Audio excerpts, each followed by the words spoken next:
here's Brody Brazil. Hey, welcome back to this 2023 A's Player Profile Series. Let's get into the big fella, A.J. Puk. Throwing a four-seamer right there. I love that photo, by the way. Arm angles in baseball with pitchers when we get those, those stop-motion moments. There's just so much going on that when you watch a pitcher, you can't really appreciate it until you see a photo like that.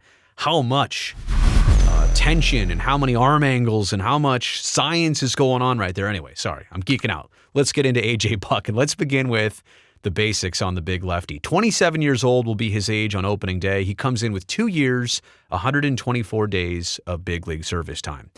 And to dive back a little bit farther into his past, he was the 6th overall pick by the A's in the 2016 MLB entry draft. Had Tommy John surgery in 2018, had another shoulder surgery in 2020. So he's already kind of been through the ringer as it relates to big league procedures and recoveries. Man, a Tommy John and a shoulder injury and surgery to go through, that's been a lot. And actually right now we're at this equilibrium of his career. He's made 84 appearances in Major League Baseball. He actually only ever made 84 appearances in Minor League Baseball. Now that's something to think about right there. Drafted in 2016, only 84 minor league appearances. Like, that's a very quick progression. That is something to remember about A.J. Puk. He didn't come up and wasn't babied and wasn't, I don't want to say rushed either, but like he was not over-ripened in minor league baseball. And actually, of those 84 appearances, 42 of those, literally half, yeah, that's the right math, half of them were starts. So what he's done in the big leagues, just as a reliever, and has kind of maybe struggled to even find that role, which we'll talk about in just a second, he's just right at that middle point. Not a lot of minor league starts, leading to now 84 big league starts since he debuted with the A's a couple years ago. 2019, right? And then he didn't play 20, did play 21 and 22. But in 22, played the most games by far of his big league career. Had a 4-3 record, 4 saves, a 3.12 ERA, pretty respectable in 62 games played, 62 appearances. This after only 10 appearances in 2019 and 12 games in 2021.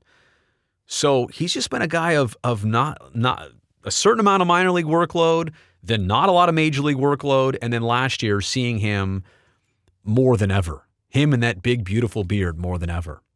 Here are his splits. Lefties hit a $153 off him. Righty opponents had a .252 batting average against A.J. Puk. So clearly the matchup, the lefty-righty thing, obviously favoring him lefty on lefty. But that's something, again, from the hitting or the pitching side of things, we talk about splits. I'm not here to tell you, well, this is how you make it better, or, I've got answers. That's not the case here. I point these out because a lot of times these splits are sometimes they make a lot of sense. Sometimes they don't make a lot of sense. Other times they just paint a picture. Here's another split for you. He had a 4.95 ERA this past year when pitching on 1 or fewer days of rest. So back-to-back days or just 1 day of rest. 4.95 ERA when he was used a bunch.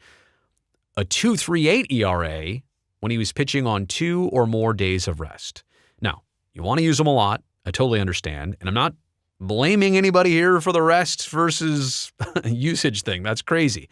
This is just another interesting stat and perspective to put under your hat, right? Just something interesting to know about A.J. Puk from last season. There's also this, a 7.36 ERA in 9th innings. And I'll talk about him. I closer material. There's no question about it. Hey, starting material.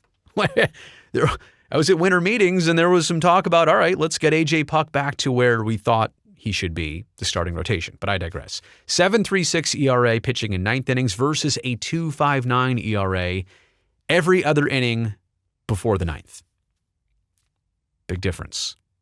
And there were a couple, if I'm correct, unraveling type situations which probably, blew that ERA up. It inflated it, but just another split to look at. Career 2.23 ERA on the road. He's always pitched better on the road versus a 5.06 at home. Like, the Coliseum is supposed to be a pitcher's park.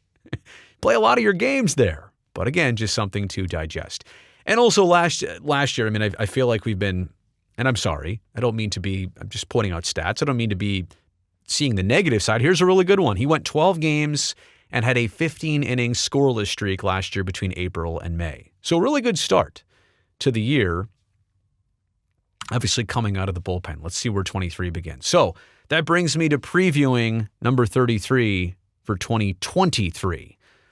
Where does he begin the year? Could he be a closer? Yeah. Could I also see him being a starter? Yeah. How many players, by the way, on the A's can we say this about?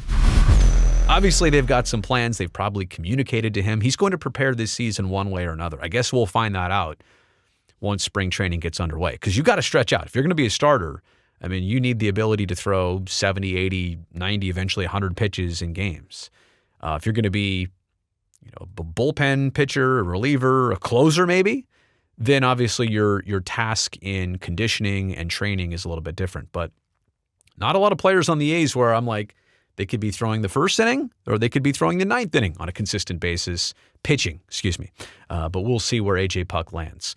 I hope he can build on last year. Look, I know there were some struggle points and games, but the biggest workload he's ever had in a big league season, the stats will indicate that, when it was all said and done, things went pretty well.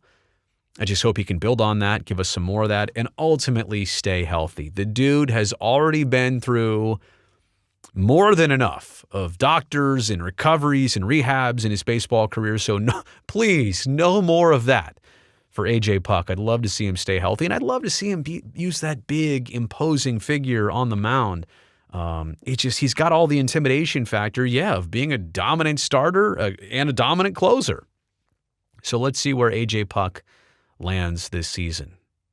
The red beard, the Kelly green jersey, that's A.J. Puk out there. I guess Paul Blackburn's guy, he's got kind of a reddish beard too. So look forward to seeing old AJ out there. Glad you've been here for this video. Thumbs up on it if you enjoyed it. And hey, since you're an A's fan, you made it all the way here to the end, subscribe to this channel. I've got lots more player profiles and other A's content coming at you in the very near future.